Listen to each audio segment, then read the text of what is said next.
Le salut, c'est un sujet que nous sommes capables d'expliquer, mais c'est seulement Dieu qui donne la révélation.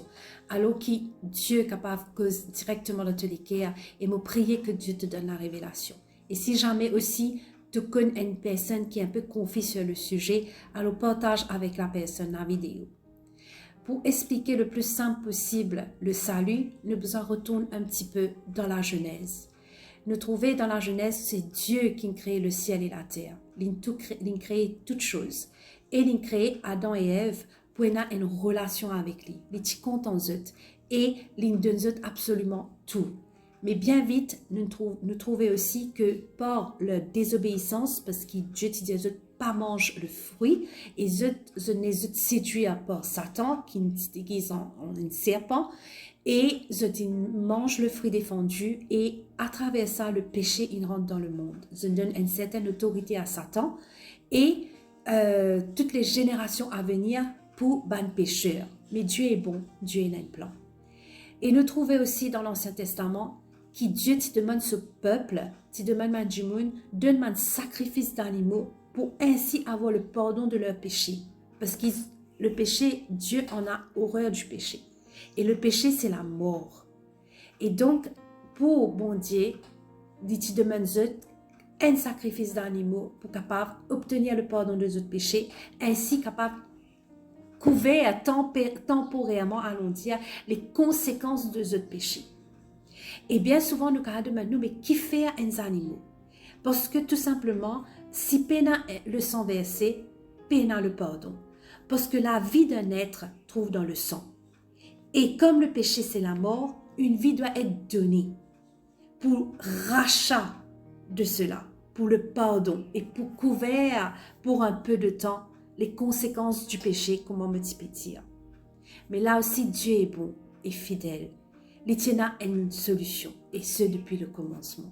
Un son devait être versé, mais ce disant-là, tu besoin un disant assez parfait, parce que même dans l'Ancien Testament, quand Dieu te peut dire donner un sacrifice d'animaux, l'animal tu besoin sans tâche et ni défaut. Alors donc, à plus forte raison que tu besoin un disant parfait qui est capable de pardonner le péché passé, présent et futur.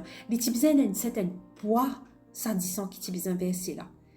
Et la parole de Dieu dit à nous dans Jean chapitre 1, au commencement était la parole et la parole s'est faite chair. Dieu est venu en chair. Jésus est notre solution. Jésus est celui qui est parfait. Et Jésus, il peut nommer l'agneau de Dieu, le Fils de Dieu, parce qu'il est donné en sacrifice comme cet agneau. Il est à la croix pour offrir nous le pardon de nos péchés. Parce que nous tous nous avons besoin de passeport, un jugement, une colère de Dieu à venir. Parce que pour un jour que les gens seront jugés par rapport à tout le mal, tout le péché qu'ils ont pu faire. Et c'est pourquoi Dieu, dans son immense bonté, il dit dans Jean 3,16, car Dieu a tant aimé le monde, qu'il a donné son Fils unique, afin que si nous croirons en lui, nous pas pour périr, mais nous pouvons la vie éternelle. Parce que les conséquences du péché, c'est la mort, c'est une séparation éternelle avec Dieu. Et l'enfer y existait, le paradis y existait, et la Bible démontre nous clairement cela. Donc, c'est ça le salut de Dieu, c'est ça la bonne nouvelle de l'évangile, qui nous encore capable, recevoir sa pardon là, réaliser que Dieu pardonne nous, et qui nous réalise nous l'état devant Dieu, et dire qui, oui, me reconnaître qu'il est un pécheur, me reconnaître qu'il a besoin d'un sauveur, il n'y a pas de solution. Et c'est là qu'il nous dit à Jésus, me crois dans ton sacrifice, et m'en vais vraiment de toute ma vie, viens me sauveur, et viens me Seigneur, commence guide-moi. Et là, c'est une vie nouvelle, la paix avec Dieu, une réconciliation avec Dieu. Et paix n'a quelque chose de plus merveilleux que ça. Et comment obtenir cela? C'est seulement par la foi. Nous ne sommes pas capables d'acheter, nous ne sommes pas capables d'en nier. C'est seulement par la foi. Quand nous croyons, la Bible dit à nous, qui nous vient un enfant de Dieu. Alors, aujourd'hui, j'espère que Dieu éclaircit toi, que l'Esprit de Dieu éclaircit toi sur le salut, sur ce que Jésus a fait à la croix et à quel point nous sommes aimés.